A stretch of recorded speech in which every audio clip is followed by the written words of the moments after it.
All righty. Hello, hello, hello again, students. Let me go ahead and move this out of the way.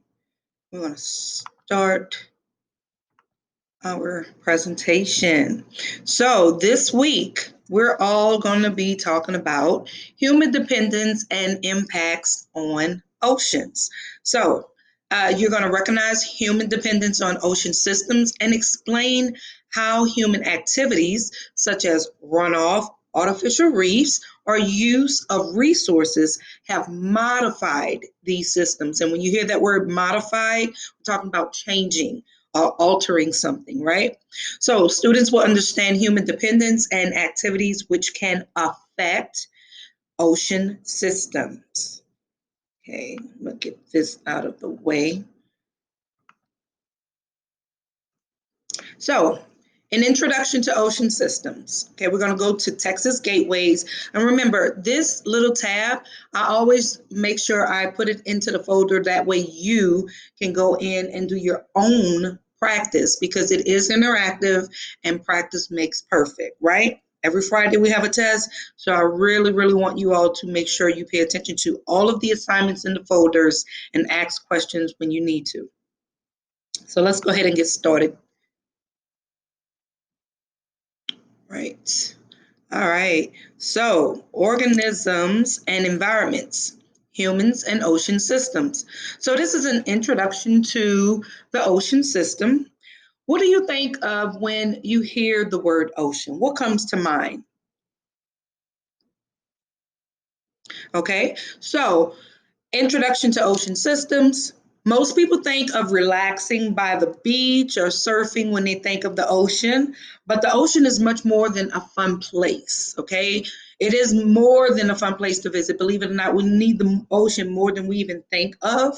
So, in this lesson, you're going to learn about the importance of the oceans to humans and how we impact the ocean system, okay?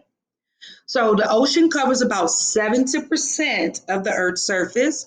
There is only one global ocean, which is geographically divided into the Atlantic and the Pacific and the Indian and the Arctic and Southern Antarctic oceans, or Antarctic, oceans.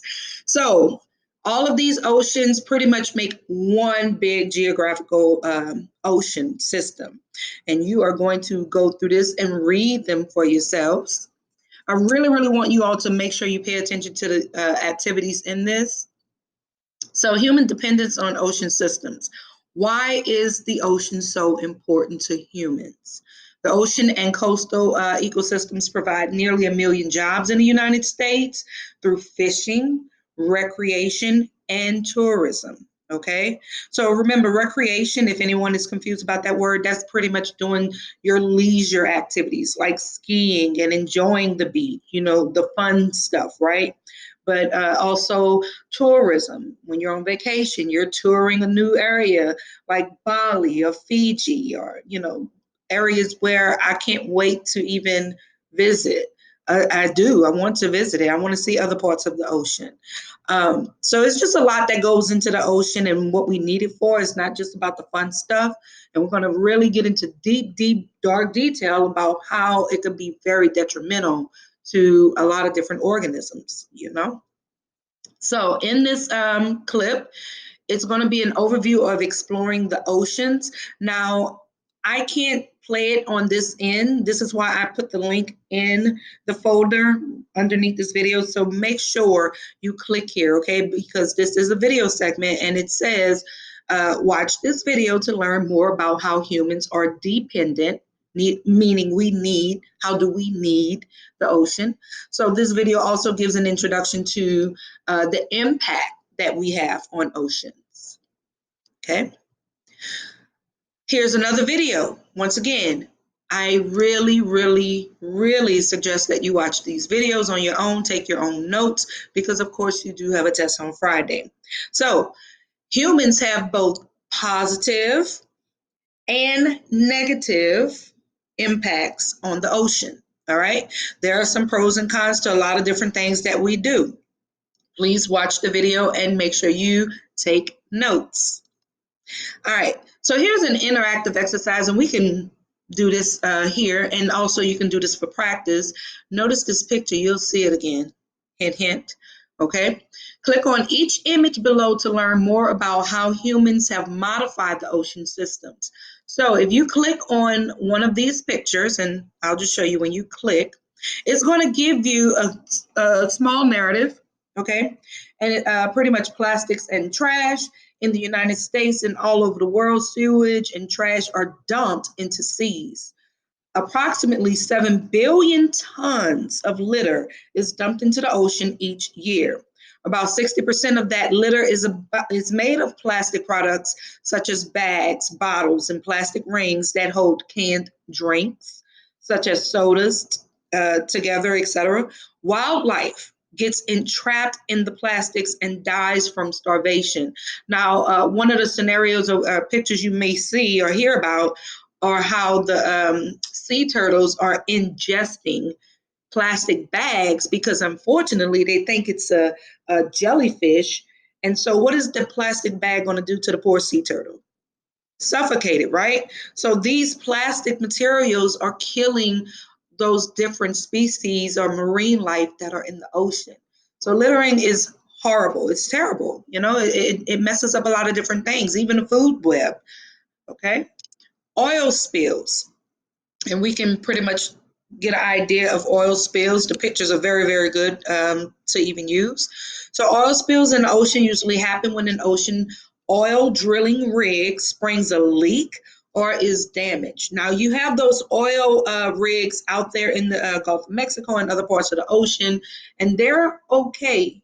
They're safe, but then there are pros and cons. You may have leaks. You may have a pipe that burst or something like that, and it causes a really bad oil spill. And these oil spills kill large amounts of fish, right? And if it's killing large amounts of fish, what is happening to that food chain, right? Okay, so it's going to impact a lot of different habitats and organisms. Sewage and runoff. Sewage and runoff. Okay, if you notice, this little picture shows like the city, and it shows um, sorry, a canal maybe, and you're going to have some runoff. Why? Because sometimes it comes from farmland and those different fertilizers and pesticides and insecticides and all of that different stuff. It goes into the groundwater or streams. And where does all of this water gravitate to? The ocean, right? So as soon as it gets there, you have pollution. So 80% of pollution in the ocean comes from land-based sources, such as runoff and sewage pollution. Runoff pollution includes many small sources like septic tanks, cars, trucks, boats, larger sources such as farms, ranches, and forest areas. So all of this goes into play when you have a lot of those chemicals or toxins coming from those areas and going into the groundwater and then seeping and streaming to the ocean. Okay. Then, of course, we have overfishing, and it is exactly what it says. Too much fishing is taking place in one area or several areas. Okay. We call this commercial fishing, where you see those big old ships.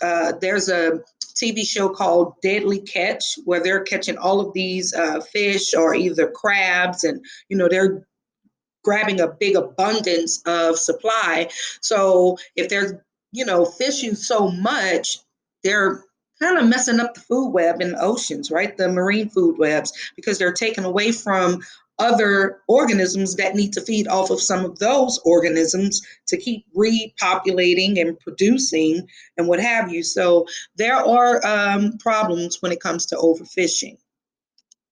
Habitat destruction. These are those coastal developments. Remember that development word I was talking about? Coastal development includes human activities such as the construction of beachfront homes, hotels, restaurants, and roads, right? Everybody want to go to Miami Beach. There's a lot of beautiful buildings, and there's a lot of beautiful houses on the ocean front, and all of this take place. This is habitat destruction. There are habitats and organisms that are being affected. We may be benefiting, but they're not benefiting. So it's pros and cons. It's pros and cons. Okay. Artificial reefs. Now, artificial reefs are man-made reefs. Okay, these are those ocean habitats that have been pretty much destroyed by human activities such as coastal development and dredging. Because once again, pros and cons. That is one of the cons. That's one of the negatives of it. However, the artificial reef, it does provide some type of housing for organisms to use. So reefs are built using materials, excuse me, such as concrete or limestone, materials such as a sunken oil rig or sunken ships. All of these are different types of things that they put in place for fish to use, to swim through, live in, and what have you. So it's good and bad at the same time. It's just, once again, pros and cons to all situations, right? Coastal cleanup. Well, let me go back to artificial reefs. This is necessarily a good thing. This is a good thing, okay? Let's just read through it. The reduction of these habitats has led to a decrease in marine organism populations. An artificial reef is a human-made underwater structure typically built to provide ocean animals and plants protection and a place to grow and reproduce. So you see a little good and a little bad, but overall it is a great addition to oceans because it does protect them even from predator. So it is good. Okay, it is good. It may have a little tweak to it, but it's good. All right.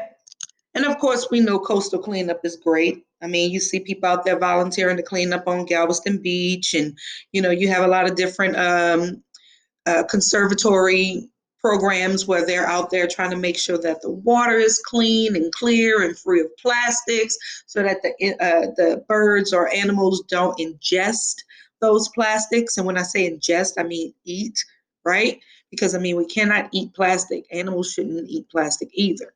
Okay, it's toxic. Laws and policy, always a good thing. Are they always followed? No, of course not. That's why overfishing is a problem sometimes, because they are doing it too much.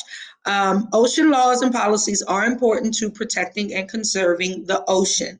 All right, so there are a lot of different laws that goes into the marine life and overfishing and tourism, recreation. You may have signs posted where it says no swimming here or no fishing here. And how many times have you seen a sign that says no fishing and you look and someone is fishing, right? So we have to follow these rules and laws. They're put in place for a reason. There's a purpose to it, okay? Right. So we are going to go back here. All right. And I'm going to stop here and pick up on this tomorrow. However, make sure you go back to Texas Gateways and complete the activity. Have a great day. Bye-bye.